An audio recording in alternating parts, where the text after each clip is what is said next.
hello guys. Woman, hi, bola hi.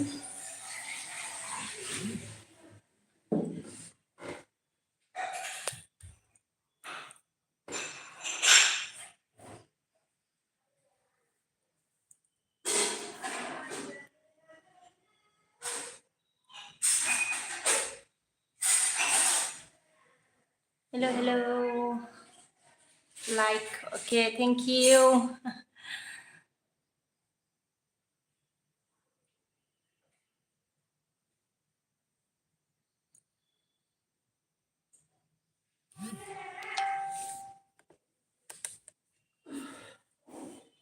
Acha blue. Erika.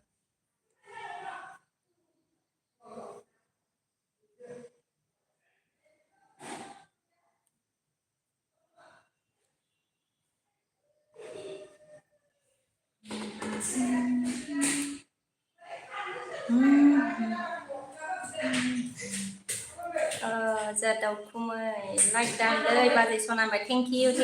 ดอกkumai गोजोननाय थाबाय อันนี้มบิลเนี้ยใครเทราสวัสดีให้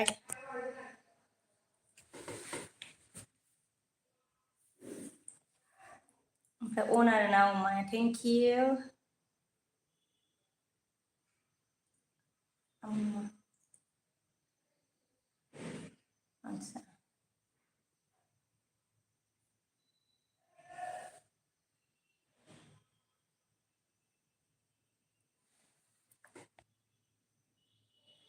hot दिया है okay on thank you blue देना है ब्लू होनो नामा ब्लू होनो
hello guys iya jadau kuma yang play omes suke sedegra oke thank you ओमफ्राय जा ओमा ऑन है ब्लू देना है ना आपको ऑर्गेना हेलो मैम नमस्ते बोला नमस्ते ऑर्गेन जी ऑर्गेना सर लाइक डान बोला है थैंक यू ओहो from Huishon city बुलारे ओमाया जा मंके ब्लू मांग रहा है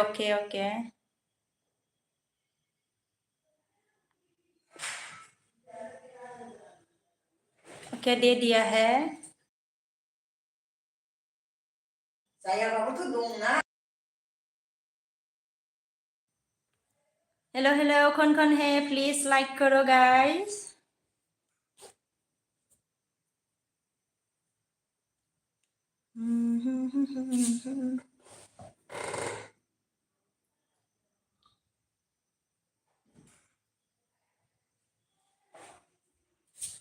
प्लीज लाइक करो कौन है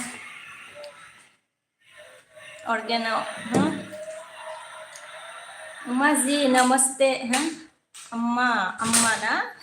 अम्मा जी नमस्ते प्लीज सपोर्ट कीजिए मुझे भी बोला है अम्मा जी सपोर्ट करो ऑर्गेन को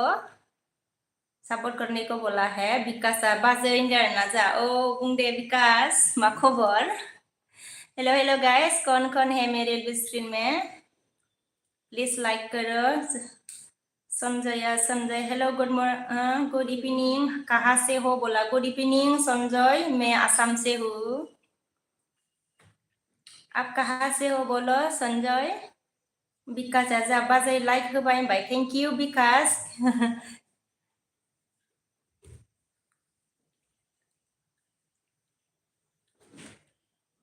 ओमफ्राय अरगेना मानखौ ऑर्गेना मान के जा ऑर्गेनिक क्या बोला क्योंकि अम्मा जी को सभी मिल सभी मिल चुका है ना मैम बोला ओ इसलिए ओके वो इसे बोल के हंस रहा है ओके अम्मा मैंने उगायेंग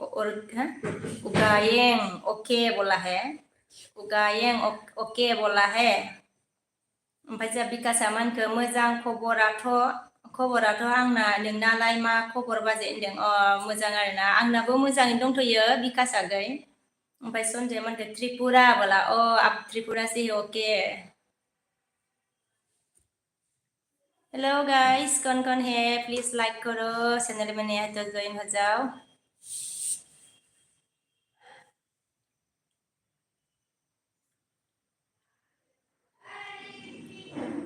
ऑर्गेन ने ठू लिखा क्या दशरथ आगे मानखौ हेलो आब' होनदों ना हेलो आगै मा खबर दशरथ आगै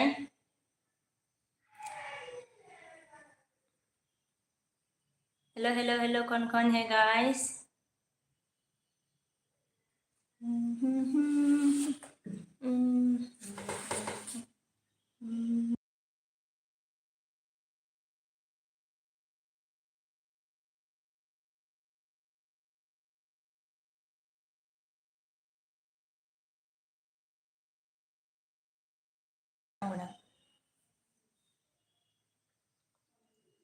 ओमफ्राय जा दशरथआ मोजां बाय बिकासआ मानखौ बाजै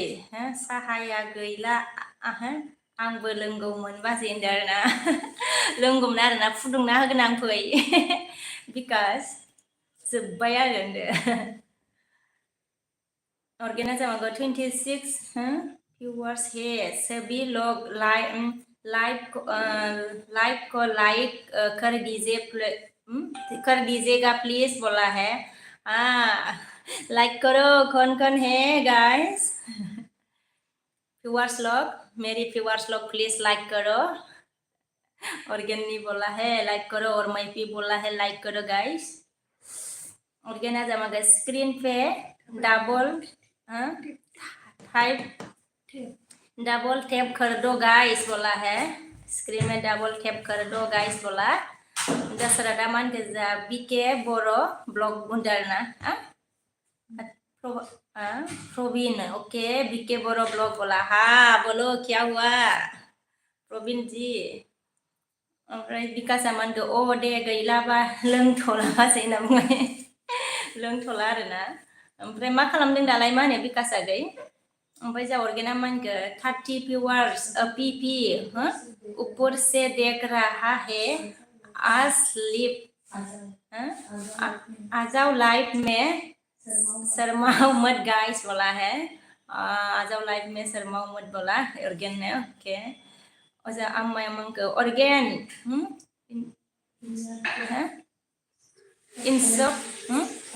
इन सब कमेंट चेक बोला है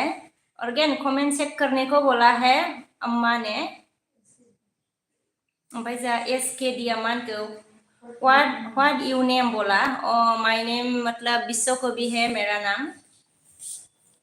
ओमफ्राय तुलसी बर'आ जा मानबाय नाइस आब' होनबाय ना थेंक इउ आगै लाइक होदो दे सोर लाइक होआखै सनाफोर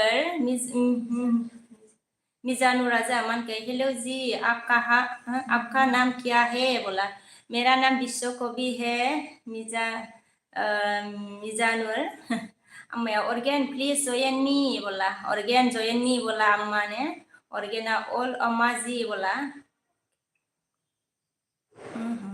ओमफ्राय एसके दिया जा मानखौ व्हाट डुइंग नाउ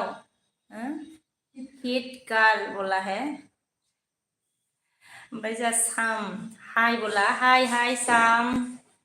ओमफ्राय जा ट्विन्स बॉय जा मानखौ कैसे हो हाल चाल खबर सॉरी बोला हाल चाल मेरा ठीक है, आपका कैसा है? थैंक्स। ऑर्गेना ओके अम्मा जी रिटर्न करने जा रहा हूँ। हाँ बोला है। और मैं प्लीज नहीं बोला है अम्मा ने। थैंक्स जमन के कैसे हाल हाल खबर सॉरी बोला है। मिस्टर आजा लाइक डान डार्लिंग ना बुंदों ना थैंक यू मिस्टर बिजय जोहा हेलो होनदों ना hello hello Bijay SK dia zaman ke you know Tripura बोला न त्रिपुरा मुझे लैंग्वेज नहीं आता है बट बता है नहीं गया है बट SKD बजा थैंक्स सामान के कैसा सॉरी कैसा कैसा सॉरी बोला क्या बिजय मन के जा खा बातो हो बोला है खा बात क्या बात है बोला ना के ओमफ्राय जा दशरथ जाकारि सामान के जा हेलो सिस्टर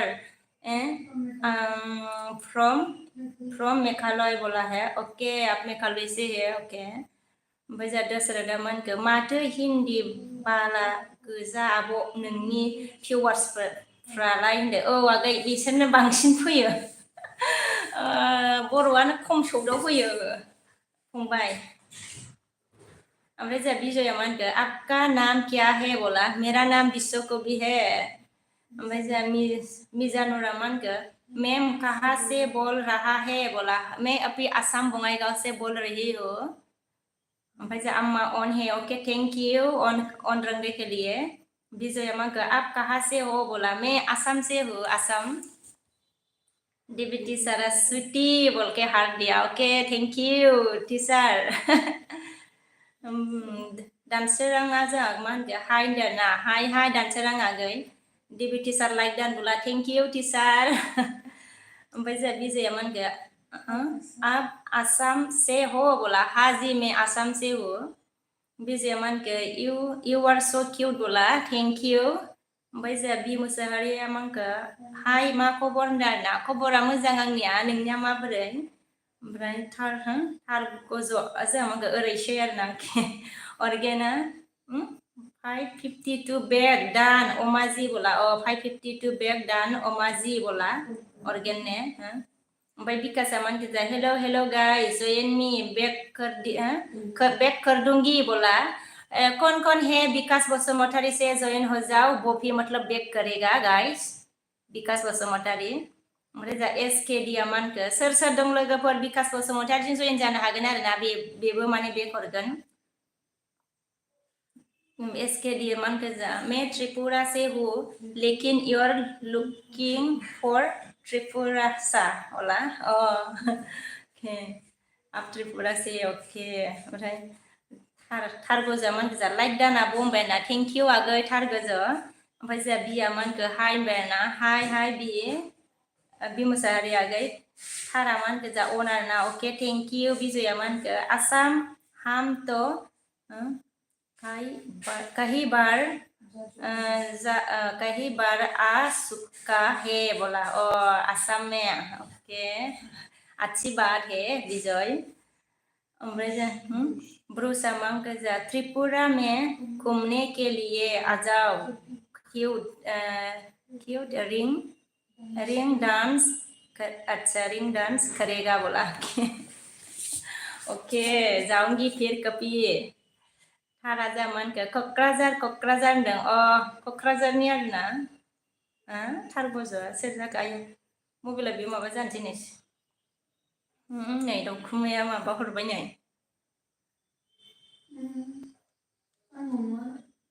आच्छा ओमफ्राय आया नांथाबावबायसो थेंक इउ मा होनो दाउखुमै बिबोनां सना ओमफ्राय जोंहा थांखो आया क'क्राझार होनबाय आरोना बिजुआ जा मान के हेलो दीदी कैसे हो बोला मैं अच्छी हूँ बिजू आप बताओ आप कैसे हो ओमफ्राय जोंहा बिजुआ मान के आपका फोन नंबर मिलेगा बोला फोन नंबर फिर कभी ले लेना ओके विजय थारगौ जा मानखौ अन आरोना अके थेंक इउ ओमफ्राय जा बिया मानखौ दान आरोना अके थेंक इउ ओमफ्राय आम्माया मानखौ अर्गेन मिथिला होनदो आच्छा अर्गेन मिथिला मिथिला ना ओमफ्राय जा थारगौ जा मानखौ अन आरोना थेंक इउ अन आब' होनदों थेंक इउ आगै विजया मानखौ जा आप हमारी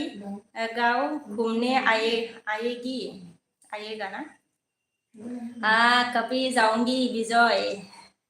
गाँव कहाँ है आपका विजय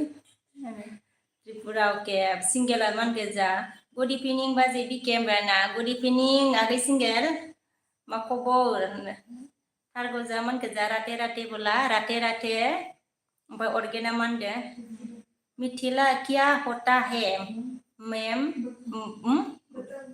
बता दो हिंदी में मिथिला माने मतलब मुझे नहीं बता मिथिला माने मुझे नहीं बता ऑर्गेन ऐसा है ओमफ्राय विजया मान गेजा आपका व्हाट्सएप मिल सकता है बोला ओ फिर कभी ले लेना विजय ओमफ्राय जा विकासा गया हेलो हेलो हेलो हेलो होनगोन ओके ओमफ्राय अम्माया मान गेजा थार गजो प्लीज जइन मी बोला है थार गजो प्लीज जइन मी बोला अमा ने अमा सिल्विया ने ओमफ्राय जा दाउखुमै आगै अके थेंक इउ दाउखुमै गोजोननाय थाबाय ओमफ्राय जा मानखौ रतना आब' अबेनि होनदो आरोना आङो आसाम बङाइगाव थायो आगै रतन सिंगेला जा मानखौ मा खबरलै बाजै होनदों खबरा मोजां आंनिया सिंगेल आगै ओमफ्राय नोंनियालाय माबोरै खिथादो दे थारगौ जा मानखौ जा आङो सार्चसो होदों आब' एसबि बड' दे सार्च होबाय था थारगौ जा आगै मा नाम लादों सार्च गैया आरोना अके जेबो नङा दे थारगौ जा आगै एसबि आगै दाउखुमैया जा मानखौ मा खबरलै बाजै होनदों खबरा मोजाङै दंथ'योहाय दाउखुमै ओमफ्राय नोंनिया माबोरै खिथादो दे विजया मानखौ जा ट्रिप तेजपुर आई हो बोला तेजपुर नहीं गया मैंने ओमफ्राय दशरथआ मानखौ आब' आङो ओंखारलांथ'नोसै दे नोंनि एलबि स्क्रिननिफ्राय होनबाय औ दे फंबाय जेबो नङा दे ओमफ्राय सिंगेल आगै अन थेंक इउ अजुआ जा मानखौ इनकाम जाबाय ओंखाम जाबाय होनदोंना ओंखाम जाबाय सोंदोंना ओंखाम जाथ'वाखै ओमफ्राय आम्मा अन थेंक इउ लेङा जा मा होनखो हु आर इउ होनदों आरोना ओमफ्राय हु आर इउ माने आङो माबोरै होनबावनांगौ एन्सारखौलाय होनदो मतलब आई एम बीके होनसै आङो विजया मान गेजा वेस्ट बेंगल बोला अच्छा वेस्ट बेंगल से है आप ओके विजया मान गेजा तेजपुर मालूम है ना बोला तेजपुर मालूम है लेकिन घूमने नहीं गया कभी भी राजेश मान गेजा hello hello hello hello hello hello भाभी कैसे है आप खाना खा लिया है भाभी बोला हेलो देवर जी राजेश मैं ठीक हूँ खाना अभी नहीं खाया है थारगौ जा मानखौ जा क'क्राझार होनदों आरोना क'क्राझारनिखाय क'क्राझार लिरदो आरोना सिंगेला गैया मानखौ मोजांलै बाजै आंनि खबराखौलाय मा बुंगोन ना होनदों आरोना दे मोजांबा सिंगेल आगै अर्गेना मानखौ जा तेजपुर बता हो थाबाय बोला ऑर्गेन ने बोला विजय तेजपुर बता हो थाबाय बोला है ओमफ्राय जा दाउखुमाया मानखौ फिन खालामलै आंबो बेग हरफिनगोन दे बाजै होनदों आरोना फिन खालामनो आरोना नोंखौ दाउखुमै के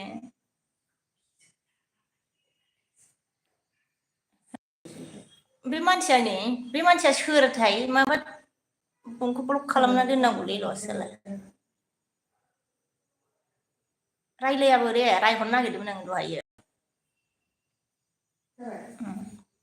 खालामबाय दे दाउखुमै थारा जा मानखौ अन आरोना अके थेंक इउ थारा आगै अन थेंक इउ अन ओमफ्राय लेङा जा मानखौ इउ आर मेन्टेल बोला आपी मेन्टेल है ना मा होननाय जाखोलै बेलाय अर्गेना मानखौ जा थुआर ना राजेशा मानके कैसा कैसे हो भाभी अच्छा है ना भाभी बोला हाँ मैं ठीक हूँ मतलब अच्छी हूँ राजेश आप बताओ आप कैसे हो सिंगेला मानके बाजै आं अन दं दे टाउनाव बेरायबाय दं दे टाउनाव बेरायबाय दं आरोना अके राजेशा मानके जा खाना खा लिया है भाभी बोला खाना नहीं खाया अभी राजेश मानके कैसे है भाभी बोला अच्छी हूँ रतना मानके आब' साबैसे थायो होनना सोंदों आरोना फिसाला थायो आं थायो आरोना रतना गै ओमफ्राय जोंहा खोरबि मानके बा दिनै मा गोसो जाखोलै मोनायाव फैदों जे होनना बुंबासो माबाबाय आरोना आच्छा दहाय मर्निंआव होनो टाइम मोनाखैमोन नालाय मा होनो BM थ' बेखायनो दा होनाय जाबाय ओमफ्राय सिंगेल अन थेंक इउ राजेशा मानके अभी तो बहुत बता क्या बोला बहुत बता लिखा फरा अभी तो बहुत बड़ा लिखा है रे बहुत अच्छा है रे भाभी बोला है बहुत okay Umeja मांके please join me बोला कौन है जॉइन कर जाओ मतलब आमा सिल्विया से जॉइन हो जाओ आया दाउखुमैनि माबा होनाया जायाखै नामा फिन होनाया जायाखै नामा आंनालाय होबानो दासो जाबाय जारलालै थांखो आंहा डेलिगेशन राजेशा अभी तो बोला है ओमफ्राय जा प्लिज जॉइन मी बोला दियारा मानके जा हाय बाजै होननानै हार्ट हरबाय आरोना थेंक इउ दियार हाउसआ जा मानके हाय होनदोंना हाय हाउस ओमफ्राय जा सिंगेल अन थेंक इउ थारा अन थेंक इउ बिया जा मानके बाजै सना मा ओंख्रि संखो होननानै बुंदों आरोना ओंख्रि संथ'वाखैनो बिनार्जारि आगै सिंगेला ऑनलाइन बेरना के थारगो जागे ऑन थैंक यू ऑर्गेना मन के मैं बिजी हो सो टेक केयर बाय बाय बोला है ओके ऑर्गेन बाय बाय बिजी है तो कोई बात नहीं थारगो जामान के मा ओंख्रि संनो नागिरखो आब' होनना सोंबाय ओंख्रिया मा संनाय जागोनथाय मा होनो र' ओंख्रिया खथ' गोथाव मा होनो थास' बिथ'रिजों अमा बेदर आरोना थारजोगो आगै ओमफ्राय सिंगेला मानके जा सरि बाजै आङो लाइक होनो बावदोंलै दायो लाइक खालामबाय दे होनना बुंदों थेंक इउ दे जेबो नङा सिंगेल आगै ओमफ्राय जा सियामा मानके हेलो बोला हेलो सियाम नागा बोला हेलो सियाम नागा कैसे हो सोर लाइक होआखै लाइक होदो दे बावो ना लाइक होनोबो ना कौन लाइक नहीं दिया लाइक करो